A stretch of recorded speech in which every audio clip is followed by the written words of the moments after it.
আসসালামু আলাইকুম, আশা করি সবাই অনেক ভালো আছেন। এদিক দিয়ে যাচ্ছিলাম, ভাবলাম যে একটা ভিডিও করি।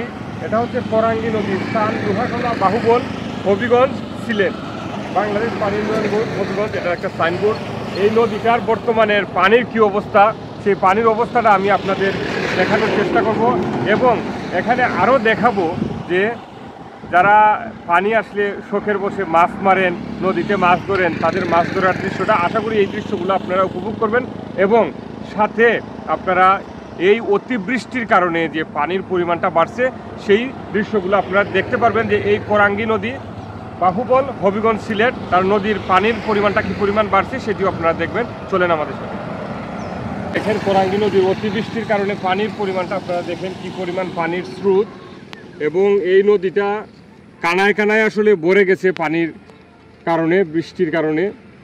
হয়তো আরও বেশি বৃষ্টি হলে আশেপাশের যে এলাকাটা আপনারা দেখছেন, এই যে জমিগুলো দেখছেন, এগুলো প্লাবিত হবে। তো আমরা আল্লাহর কাছে প্রার্থনা করি যাতে এই বন্যার হাত থেকে আল্লাহ আমাদের সবাইকে হেফাজত করেন। আর ওই দিকটাতে যদি আপনারা দেখেন জাল দিয়ে মাছ ধরা হচ্ছে। বন্যা আসলে, পানি আসলে, অতিবৃষ্টির সাথে পানি যখন হয় তখন এলাকার মানুষ যারা শখের বসে ধরে, অনেকে প্রফেশনালি ধরে, মাছ ধরা একটা উৎসবের মতো হয়। ওই যে দেখেন একজনে জাল ফেলছে, কত সুন্দর। তো এইভাবে অনেকে শখের বসে মাছ ধরে বন্যার সময়। এটা যেমন এক ধরনের একটা শখ, তেমনই এই বন্যার পানির কারণে মানুষের যে কষ্ট হয় সেটা একটা কষ্ট। একদিকে যেমন আনন্দ আর একদিকে কষ্ট। আপনারা ওই দিকটা দেখলেন, এদিক হচ্ছে পশ্চিম দিক, আর এই দিকটা দেখেন কোরাঙ্গি নদীর, এদিক হচ্ছে পূর্ব দিক। পানির স্রোত দেখেন, নতুন ব্রিজের কাজ, ঢাকা সিলেট হাইওয়ে 6 লেনের কাজের যে ব্রিজের কাজটা এদিকে, সম্পূর্ণ ব্রিজটা এদিকে পড়ছে আসলে।